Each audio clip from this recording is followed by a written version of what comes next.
What is the connection between Taylor Swift's songwriting and poems written by William Shakespeare? How does 19th century German philosopher Friedrich Nietzsche relate to Lana Del Rey's music? How do cultural attitudes toward the singers project modern feminist ideas? These are just some of the questions students explored while taking a course about one of the world-famous pop stars at the University of Texas, Austin, or New York University, or NYU. The classes are not just easy listening. They closely examine the singer's lyrics, influences, ideas, and place in American pop culture. Kathy Iandoli teaches a course at NYU called Topics in Recorded Music, Lana Del Rey. The professor is an experienced music reporter, writer, and critic. I said to the students, "This is not to make you a Lana Del Rey fan," Iandoli told VOA. "And we're not going to sit here and just have Lana Del Rey playlists and just kind of hang out every week together." But listening to the music was a big part of the class. And since it is taught within NYU's Clive Institute of Recorded Music, students were able to listen to Del Rey's music in a special classroom with good sound quality. That way, they could hear all the details the music had to offer. Iandoli says the course is a combination of music criticism, music business, and social commentary. And the course can get into some pretty complex subject matter. Del Rey, whose music often deals with mental health and complex relationships, is considered a pioneer of so-called sad girl pop. This has connections to the feminist sad girl theory. Iandoli said the theory expresses the idea that women use sadness as a tool of empowerment and resistance. Female songwriters of the past might be sad because a lover left them, but Del Rey and other sad girl pop singers are sad for another reason. They were the ones who left their lover.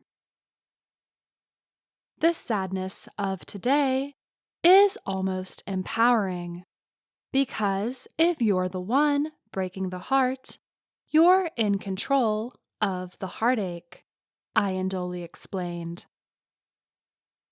To learn about this idea, students read essays by feminist thinkers, watched films, and discussed the ideas in class.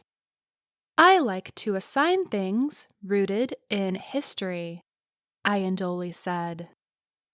The class on Taylor Swift at the University of Texas is all about connecting past and present. English professor of medieval literature, Elizabeth Scala, teaches the course. She wanted to find a way to get her first-year students interested in reading older writings and research methods. In the course called the Taylor Swift Songbook, Scala centers on Swift's songs as poetry. I started with treating Taylor Swift as kind of a poet and dealing with her lyrics as poetry, she said. And then I would often pair the songs with a Renaissance love poet. Scala said the course is designed to help students realize that poetry is a part of their everyday lives when they listen to music like Swift's. For example, students might see a connection between the popular music of today and writers like Shakespeare and Robert Frost. Through Swift's music, students learn poetry methods and structure. Scala noted that while students listen to poetry all the time in music, they may not recognize what it is. You're carrying it around in your pocket on your iPhone all the time, and you're constantly listening to it, Scala said.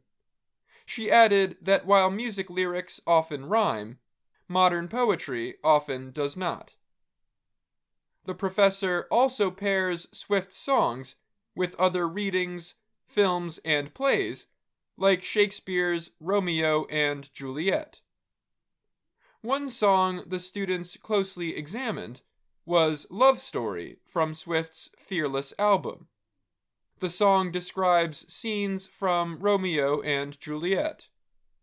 Students discuss Swift as a Juliet character in the song.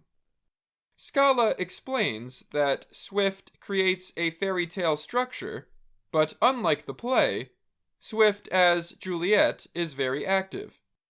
Scala says using the song helps ease the students into reading the first 3 parts of the play.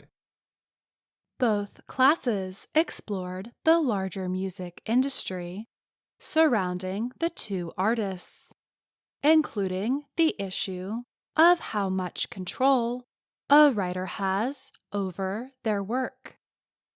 Iandoli assigned readings on pop music and female pop music branding.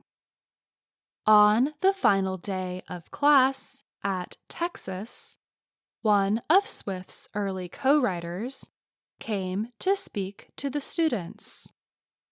At NYU, Iandoli invited the representative who signed Del Rey to Interscope Records as a guest speaker. Iandoli said Del Rey is a great singer to study because she has influenced a new generation of female singers and songwriters. There is something very great about the music that she makes because she tapped into the human emotion, and she spoke to these girls. And these girls later picked up guitars and pianos. Scala noted that Swift's songs help students see how difficult older poetry is not much different from poetry used in today's popular music. The way that you listen to and understand these songs is deeply embedded in the way in which poetry has worked for 1,000 years, she said. I'm Faith Perlow. And I'm Dan Novak.